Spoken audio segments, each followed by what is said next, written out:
Nosso assunto hoje é a tributação. O Brasil é um campeão de cobrança de impostos e o brasileiro tem pouco retorno. Há muito tempo há expectativa de que isso venha a mudar. Muitas promessas surgiram, pouco foi alterado e nós vamos falar sobre esse tema. Conversa conosco uma advogada tributarista que está nesta área, é a doutora Letícia do Amaral, diretora do IBPT Educação. O IBPT Educação é ligado ao Instituto Brasileiro de Planejamento e Tributação, que já tem quase 27 anos, começou aqui em Curitiba, hoje é conhecido nacionalmente, e este instituto justamente dá essa assessoria para empresas, para governos, foi o criador do impostômetro, entre outras inovações, para tentar conscientizar o brasileiro, que é a questão fundamental, conscientizar o brasileiro sobre a questão da tributação que todos nós pagamos alto por isso. Doutora Letícia, a expectativa existe sempre, né? Cada governo sempre há essa promessa, o empresário vai ser atendido, o comerciante, o agronegócio, mas o tempo passa e as coisas não mudam. Hoje nós temos um assunto preferido pelo governo, que é, nesse momento, a questão previdenciária, mas a gente não ouve falar mais da necessidade de corrigir a tributação no Brasil. Realmente é isso que está acontecendo? Não há o real interesse em resolver isso já? Em primeiro lugar, Vili, eu gostaria de agradecer pela oportunidade, é um prazer estar aqui com você e com a audiência para discutir esse tema, que realmente é tributação. E ele jamais pode estar esquecido, né, Vili, porque a tributação ela é importantíssima para o governo, uma das principais fontes de receita do governo. Então, de forma alguma, ela pode estar esquecida. Faz parte do próprio desenvolvimento econômico, do empreendedorismo no país, ele depende totalmente da questão tributária. E dá para entender por que é que não está se falando nisso, já há 3 meses de governo, e não está se falando neste assunto, com a insistência que já teve em outras épocas? A gente já tem algum tempo a reforma tributária tramitando no Congresso. Ainda não chegamos a uma proposta final, né? Existem várias propostas. Isso ficou um tempo parado, até por conta da questão do Rio de Janeiro, que a gente enfrentou no ano passado, aquela questão de intervenção militar. Então, quando a gente tem esse quadro, realmente projetos que visam mudar a Constituição Federal, como é o caso da reforma tributária, que é um projeto de emenda à Constituição, eles têm que necessariamente parar. Mas, vindo o novo governo, isso ainda está incipiente, mas a gente vê, principalmente instituições fora do governo e que mandaram suas propostas, trabalhando para que isso continue latente, né, e continue no foco de discussões. O que o governo tem priorizado aí na questão da Previdência é colocar ali um pouco, embutir uma mini reforma tributária que seria a unificação do PIS e da COFINS.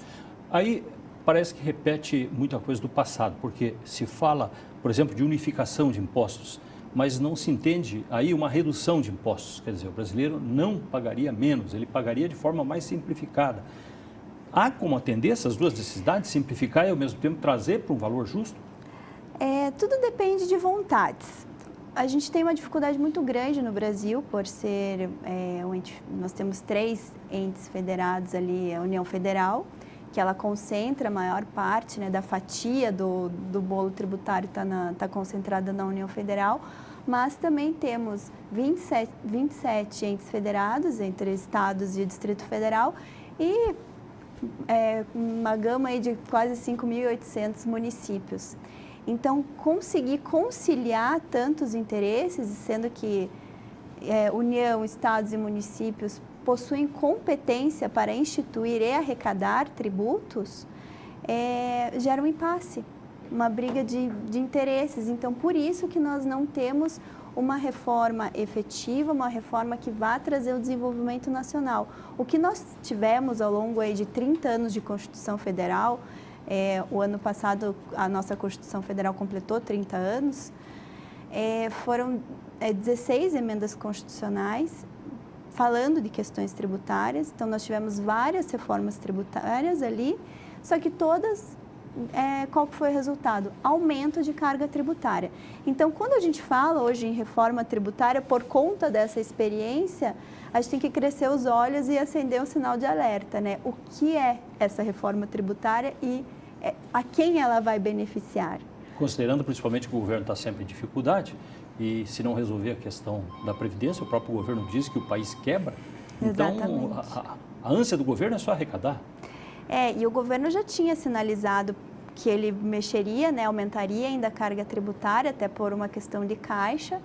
Mas ao longo dos anos, aí o Instituto, como você bem mencionou, ali, ele já vai completar 27 anos.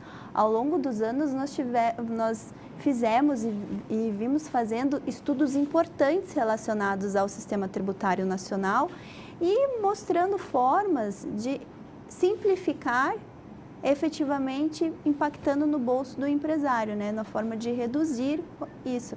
Então, nós temos aí uma infinidade de estudos importantes. O Instituto ele se consagrou, o IBPT ele se consagrou pela ferramenta do impostômetro, que foi a primeira grande ferramenta que... Para visualizar, né? Para entender, Exatamente. Você poder visualizar. Porque a gente precisa conscientizar paga. A população de que ela paga muito. Né? O brasileiro, ele vem sendo cada vez mais conscientizado e hoje ele é muito mais consciente, porque se você pega uma nota fiscal, um cupom fiscal, você vê lá a incidência de carga tributária naquela compra daquele produto, daquele serviço, e você está lá vendo quem que deu aquela fonte, que é o IBPT. Então, o brasileiro ele tem realmente sido conscientizado e essa conscientização é importante para que ele possa exigir a contraprestação do governo. Que esse é o nosso grande impasse. Nós temos uma carga tributária alta e um retorno muito pequeno. Para resumir, a gente está pagando pedágio para o governo em qualquer coisa que compre. E o problema é que esse pedágio também é muito alto. E complica ainda porque depois o retorno desse pedágio também, né, esse pedágio tributário, é nulo, né? Que estudo vocês têm sobre isso? A situação do brasileiro como pagador de impostos comparado com outros países? Isso, nós temos um estudo que chama IRBIS, que é o Índice de Retorno ao Bem-Estar Econômico e Social da população, onde nós analisamos a carga tributária brasileira em comparação com a de outros 30 países. E fazemos um comparativo entre carga tributária e índice de desenvolvimento nacional, que é o índice da ONU, mas ele mede como que está o desenvolvimento daquele determinado país. Então, fazendo esse estudo, fazendo essa análise, infelizmente a gente constata que o Brasil ele tem ficado ano após ano em último lugar. Ou seja, ele tem uma carga tributária elevada, não é a mais elevada do mundo, é bom que a gente deixe isso bem claro. Contudo, comparando carga tributária com retorno à população, ela é sim a mais nefasta. Significa entregar muito e receber pouco. A máquina não responde à proposta que ela tem de administrar esse dinheiro e desenvolver o país. Isso, o cidadão, que é o contribuinte, ele paga muito para o governo na forma de tributos, isso inclui os impostos, impostos que ele não vê, que a maior parte da nossa carga tributária está naquilo que a gente compra, né, numa compra de supermercado, por exemplo.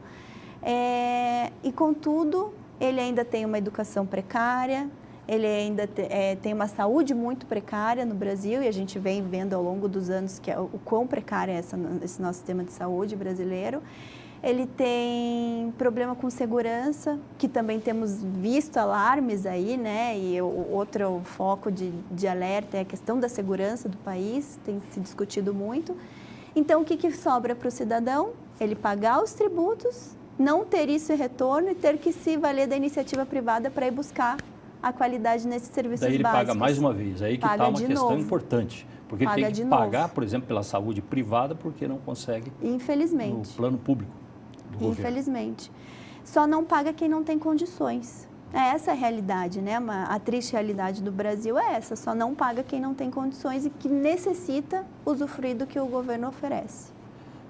É um assunto conhecido, é um assunto claro, o trabalho que vocês realizam há um tempo ajudou a demonstrar isso. O problema é mudar a realidade, porque o brasileiro, a gente tem visto, a cada eleição, a cada momento que é o encontro empresarial, fica mais no campo das lamentações, da constatação das lamentações, mas sem perspectiva de solução. E cada empresário tem as suas lamentações, né? Se a gente for ver, cada setor econômico tem as suas reivindicações. E para o governo, como que ele vai priorizar isso? Reivindicação de atender quem? E, infelizmente, pela própria formatação do nosso sistema, né, nosso sistema constitucional, os governos eles ficam pouco tempo no poder, então eles têm que naquele pouco tempo mostrar, né, aquilo que vai ficar mais visível para a população, e nem sempre atender essa questão tributária está em primeiro plano, né? Nem sempre é isso, às vezes é a construção de rodovias ou enfim, coisas que sejam mais visíveis ao olho do cidadão do que questões mais inerentes à economia, né, em si. Dá para dizer que é um dos principais problemas, se não o maior, que travam o nosso desenvolvimento, imaginando que o empresário vende menos, que todos os setores vendem menos, porque tudo é mais caro, porque você tem a presença sempre desse fantasma da tributação, aumentando os preços. Sim, eu falo que é um ciclo, né? Nós temos ali o nosso complexo sistema tributário nacional, porque ele é complexo, nós temos aí uma infinidade de tributos, entre impostos, taxas, contribuições. É difícil para o cidadão entender isso, é muito difícil. Quem milita na área, quem é profissional da área já tem muita dificuldade, imagina para o cidadão comum, né? Essa complexidade, ela gera um entrave ao desenvolvimento de negócios no país.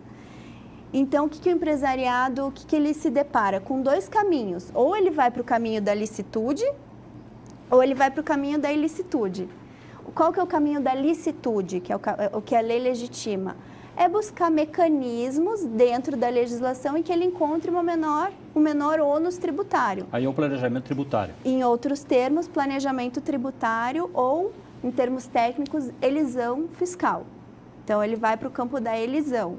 E existem diversos mecanismos, até o IBPT está aí para auxiliar essa pessoa, o braço educacional do IBPT nasce para dar esse auxílio.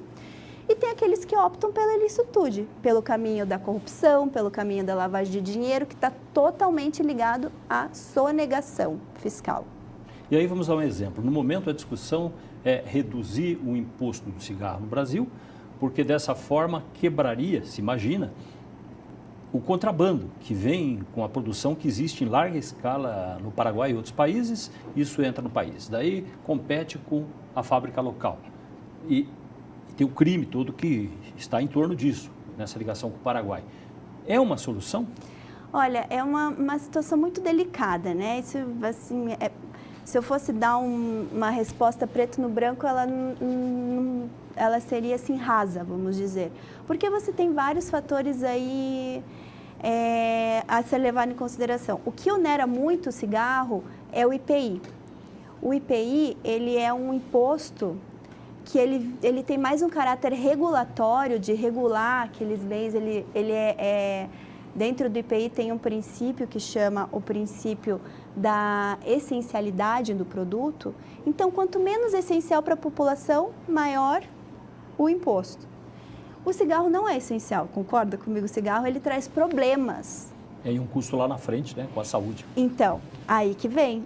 Imagina, olha como é delicada a questão. O governo reduz a tributação, porque até por conta de ter esse caráter aí extrafiscal, né, o IPI tem esse caráter extrafiscal que está ligado à essencialidade do produto, o governo acata o apelo do empresariado que vende, né, que está nesse nicho de mercado, que é a venda de tabaco, e reduz, aumenta. Você pode ser que nesse primeiro momento tenha um reflexo na redução do contrabando, pode ser que não, por isso que o governo, né, decidiu aí que vai fazer um estudo, mas lá na frente você vai ter um problema maior que é a saúde. Então é delicado, é uma situação muito delicada essa. Por isso que você tem aí você tem a tributação como um mecanismo inibidor para que haja o consumo daquele determinado produto que não é essencial. Nesse caso ele é prejudicial à saúde. Nós vamos para o intervalo, estamos conversando hoje aqui sobre o tributarismo, entendendo o quadro desse momento, se vai haver alguma alternativa, até aqui não há sinalização sobre isso, no governo que se iniciou. E conversamos então aqui com a doutora Letícia do Amaral, ela é diretora do IBPT Educação, que faz parte do Instituto Brasileiro de Planejamento e Tributação. Já voltamos.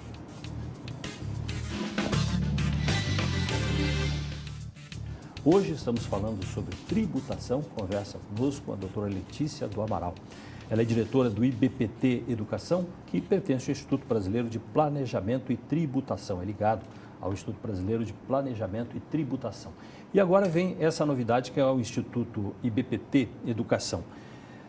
De onde veio essa necessidade? Porque até aqui, para entender o passado, em quase 27 anos, o IBPT ele se tornou uma referência com os números que ele dá para a imprensa, inclusive nacional, o impostômetro e outras inovações que foram trazidas para as pessoas entenderem. Mas continua havendo o problema da dificuldade, mesmo do tributarista, de entender todo esse chamado cipoal de legislação que nós temos?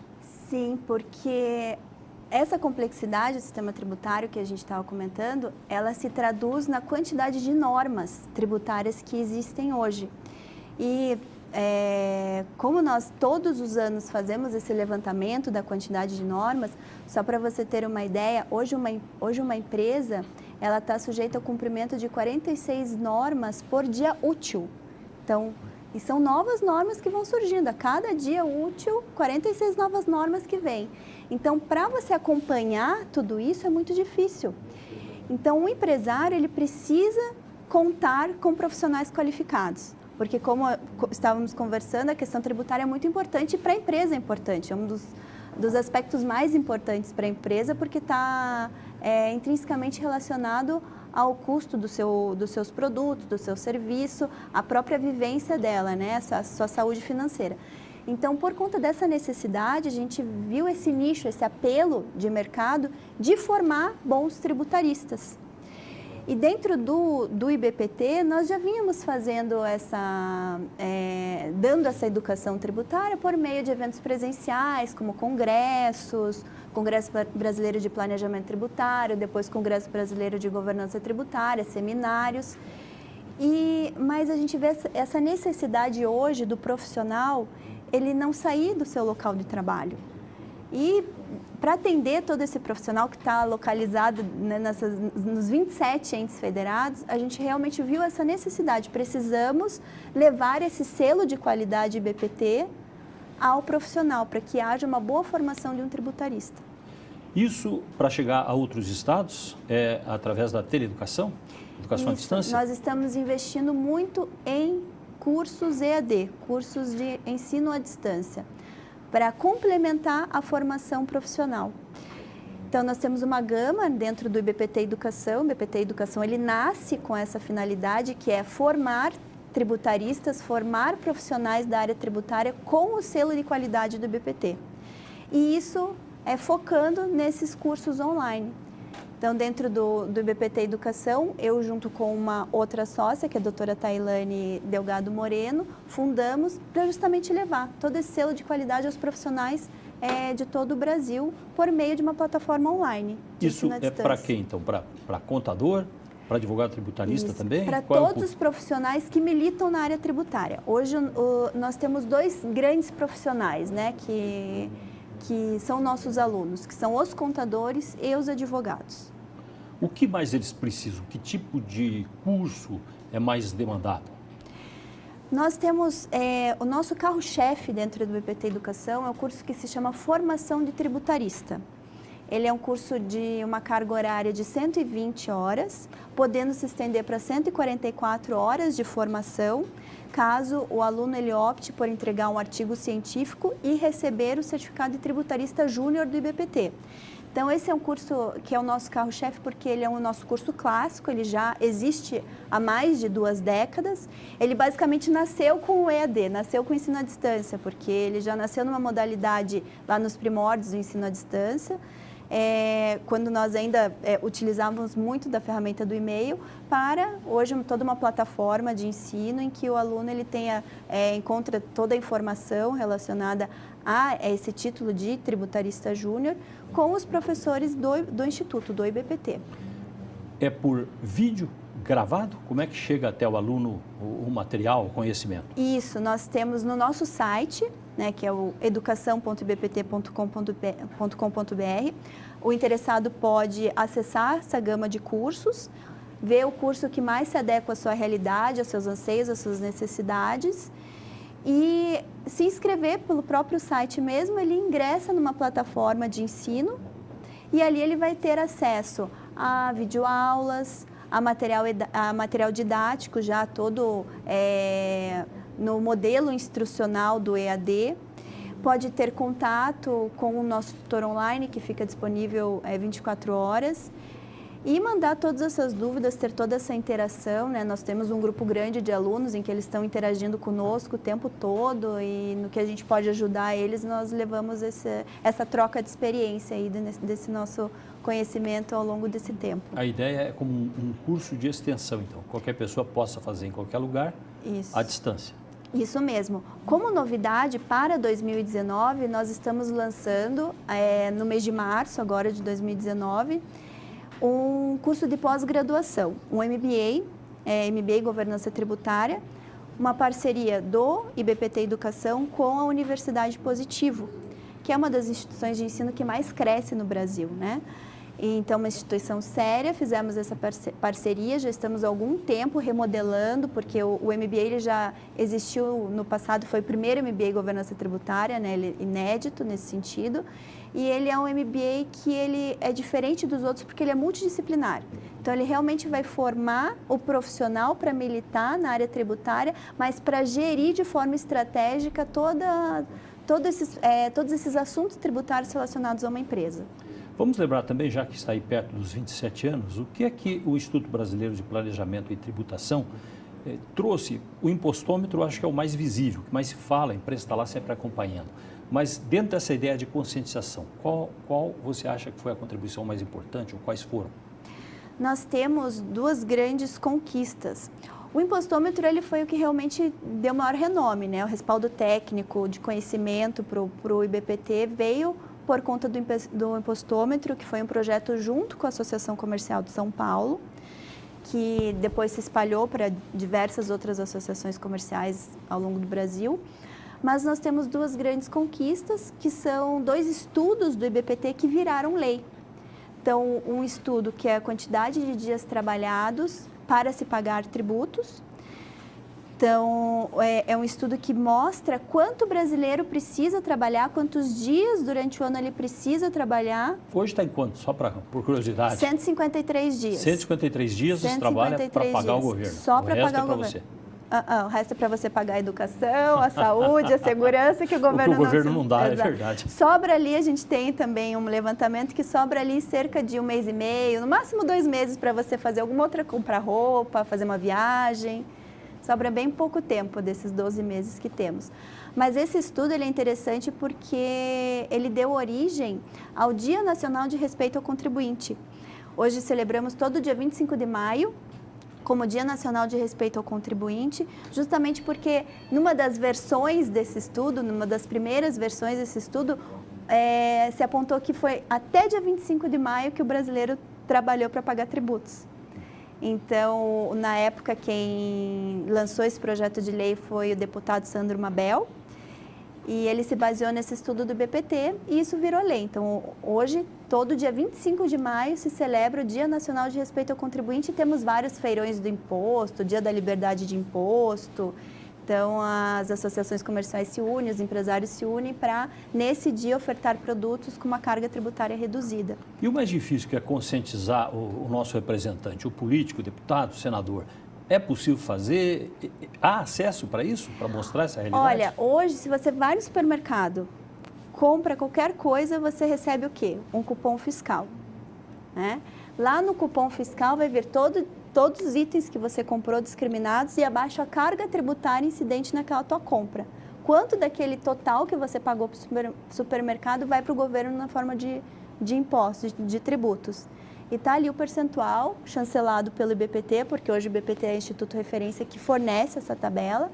Então, qualquer pessoa tem acesso a isso, seja o cidadão comum, seja um deputado, seja qualquer político. E pela imprensa, né? Na verdade, a imprensa acaba multiplicando porque... Sem sombra de dúvidas. Uma vez que é a referência nesse setor? Sem sombra de dúvidas. A imprensa sempre foi muito parceira do Instituto. Nós fazemos esses estudos e quem leva esses estudos à população é a imprensa. Então, essa parceria vem ao longo de todas, quase 3 décadas aí de atuação do Instituto. E nós temos esses grandes marcos aí para comprovar que realmente a questão da conscientização tributária no país, ela tem avançado, né? E essas vitórias são sinal disso. Subsídio para o político, quando há esse debate, desde que existe o debate, agora está meio parado, né? Mas aí é uma outra função, essa conscientização, porque a maior parte não sabe exatamente do que se trata. São pessoas que são eleitas de uma hora para outra, tinham outra profissão, estão lá, não têm a menor ideia do que seja isso. Como é que fica esse acesso para levar essa informação até eles? Então, por meio dessa conscientização, quem que escolhe esses políticos? População, né? E essa conscientização que o Instituto faz, e até ao longo do tempo o Instituto vem sendo procurado por entidades de classe, inclusive, que querem saber qual que é a radiografia tributária do seu setor. E leva isso para o deputado, para o senador, que não tem a menor ideia, mas leva isso em números, num laudo técnico, no estudo chancelado pelo IBPT. E várias entidades de classe se beneficiaram, né, por conta de mostrar por A mais B ali com números que aquele setor tem sofrido por conta da alta carga tributária. E conseguiram vitórias, né? Foram projetos de lei que se transformaram em lei, reduzindo alíquotas de tributos para fazer com que aquele determinado setor realmente prosperasse. E isso vem também, essa parceria do IBPT junto com as entidades de classe. Então, Letícia, para relembrar então o site, para quem quiser saber mais sobre os cursos. Os cursos EAD estão disponíveis no site educação.ibpt.com.br. Todos os estudos do IBPT, esses que nós mencionamos, estão no site do IBPT, ibpt.com.br. Muito obrigado pela presença com a gente aqui. Sucesso nesse trabalho. Eu que agradeço. Obrigado a você também que ficou ligado. Para mandar sugestões, críticas, o nosso Twitter é @JoséVille, W-I-L-L-E, para escrever o Ville, José Ville. E o nosso site sobre a memória brasileira, jws.com.br, e também tem o memoriaparanaense.com.br, sobre a história do Paraná. Obrigado por ter ficado aqui com a gente.